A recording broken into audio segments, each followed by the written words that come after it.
بڑی خوبصورت بات واصف علی رحمانی اس عنوان پر کہی ہے. واصف صاحب فرماتے ہیں خوشی کیا ہے اور غم کیا ہے. خوشی اور غم ان دونوں کا آپس کا تعلق ہے. خوشی کیا ہے اور غم کیا ہے. بڑے بڑے فلسفے ہیں, بڑی بڑی باتیں اس عنوان پر, لیکن واصف صاحب نے دو لفظی بات کی ہے. واصف صاحب فرماتے ہیں بندے کی مرضی اور رب کی مرضی میں فرق کا نام غم ہے. بندہ کہتا ہے ایسے ہو جائے, رب کہتا نہیں ایسے ہوگا.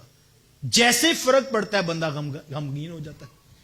جب تک بندے کی مرضی جو ہوتی ہے رب اگر ویسے کر دے تو پھر بندہ خوش ہو جاتا ہے. بندے کی مرضی ہے کہ میرے ہاں اولاد نرینہ پیدا ہو, مجھے اللہ بیٹا عطا کرے. بیٹا پیدا ہوتا ہے, رب کی بھی یہی مرضی, بندے کی مرضی تو خوشی پیدا ہوگی. لیکن بندہ کہتا ہے کہ میرے ہاں بیٹا ہی پیدا ہو, لیکن اولاد نہیں ہوتی. بندہ چاہ رہا ہے, رب نہیں چاہ رہا. تو بندے کی مرضی اور ہے, رب کی مرضی اور. جب فرق آیا پھر غم پیدا ہو گیا. تو دکھ پیدا اس وقت ہوتا ہے جب بندہ اپنے آپ کو رب کی مرضی سے دور کرتا ہے, اور جب اپنے آپ کو کھینچ کے مالک کی رضا پہ لے آتا ہے پھر وہ غم میں بھی خوشیاں محسوس کرتا ہے. بادشاہ وقت کا گزر ہو رہا ہے. دریا کے کنارے ایک جو ہے وہ درویش بیٹھا ہے اور اپنی مستی میں مست بیٹھا تھا. تو بادشاہ کا گزر ہوا, شاہی بیڑا گزرا, تو فقیر اپنی مستی میں مست بیٹھا تھا. اس نے نظر اٹھا کر بھی نہ دیکھا. تو بادشاہوں کو چاہ تو ہوتا کہ جب ہم گزریں تو لوگ نظریں اٹھا اٹھا کے ہماری طرف دیکھیں. یہ تو آئے دن روڈ بلاک ہوتے ہیں. اس کی بڑی وجہ یہی ہوتی ہے کہ دکھانا مقصود ہوتا ہے کہ جناب یہ پروٹوکول ہے ہمارا, 20 گاڑیاں گزر رہی ہیں اور لوگ کھڑے ہو کر ہمیں دیکھیں, ہم گزرے. ہم وزیر ہوتے ہیں, ہم مشیر ہوتے ہیں, ہم M N A M P ہوتے ہیں. تو یہ جو پروٹوکول کا نشہ, اس کا مقصود بھی یہ ہوتا ہے لوگ ہمیں دیکھیں اور ہم گزریں. اور یہ وہ تباہی ہے جو انسان کو برباد کر دیتی. خیر جب بادشاہ کا گزر ہوا, فقیر اپنی مستی پہ بیٹھا تھا, تو بادشاہ کو حیرت ہوئی کہ اتنا بڑا شاہی بیڑا اس کے سامنے سے گزرا اور اس نے نظر اٹھا کے بھی نہیں دیکھا. تو خیر بادشاہ واپس پلٹا اور اس نے آ کر فقیر سے کہا کہ درویش سنا کیسی گزر رہی. تو اس نے کہا بادشاہ اللہ کا بڑا کرم ہے, بڑی خوبصورت گزر رہی.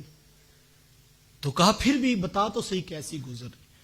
اس نے کہا بادشاہ اس سے اچھی اور کیا گزرے گی کہ سورج میری مرضی سے طلوع ہوتا ہے اور میری مرضی سے ہی غروب ہوتا ہے.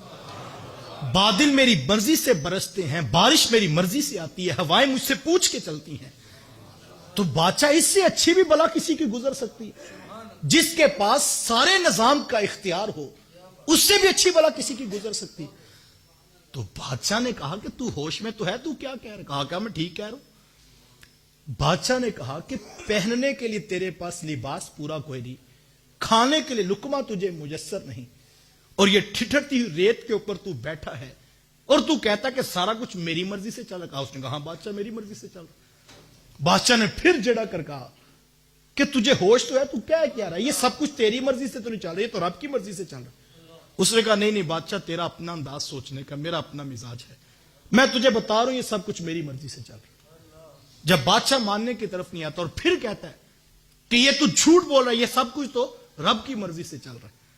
تو وہ درویش ہنسا اور کہنے لگا بادشاہ تو بڑا نادان ہے, میری مرضی بھی تو وہی ہے جو میرے رب کی مرضی ہے. وہ کہتا ہے کہ سورج مشرق سے طلوع ہوگا, میں کہتا ہوں جو منظور ہے مشرق سے طلوع ہوگا.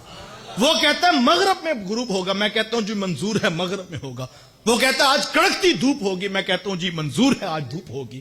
وہ کہتا ہے آج بادل برسیں گے, تو بادشاہ میری مرضی بھی تو وہی ہے جو میرے رب کی مرضی ہے. تو یہ جب مرضی اس کے تابع ہو جاتی ہے پھر زندگی کا لطف نصیب ہو جاتا ہے. پھر بیٹیوں کے رشتے نہیں ہوتے, وہ پریشان ظاہر نظر آتا ہے لیکن اس کا دل مطمئن ہوتا ہے کہ مالک تو نے بیٹیاں دی ہیں, تو نے ان کے رشتے بھی لکھے ہوئے ہیں. اگر میری زندگی میں ہوگے میں کوشش کرتا رہوں گا, محنت کرتا رہوں گا, لیکن فیصلہ تو تیرا ہے مالک. اور یہ جب چیز نصیب ہو جاتی ہے پھر بندہ خوش ہو جاتا ہے, پھر بندہ مطمئن زندگی گزارتا ہے. پھر وہ دولت کو دیکھ کر دوڑنے لگاتا, وہ اپنے مقصود پہ راضی رہتا ہے, پھر وہ اپنے رب پہ راضی رہتا ہے, جس کو رب کی مرضی میں رہنے کا مزاج نصیب ہو جائے. اور یہ اتنی بڑی بات ہے, اتنی بڑی بات ہے. ایسا شخص جو اپنے رب کی مرضی پہ راضی ہے, کل حشر کے میدان میں قیامت کے دن اس کو اس لہجے میں آواز دی جائے گی, یا ایتھا النفس المطمئنہ, اے نفس مطمئنہ, ارجعی الی ربک, آجا اپنے رب کے پاس آجا. راضیۃ مرضیہ, آج تو رب پہ راضی ہے, رب تیرے اوپر راضی ہے. فادخلی فی عبادی وادخلی جنتی، پھر اس کو کہا جائے گا یہ جنت تیرے پاس ہے اور یہ بندے بھی تیرے ہیں، تو ان کے ساتھ شامل ہو جا۔ جس نے مطمئن زندگی گزار، رب کی رضا پہ جو راضی رہا۔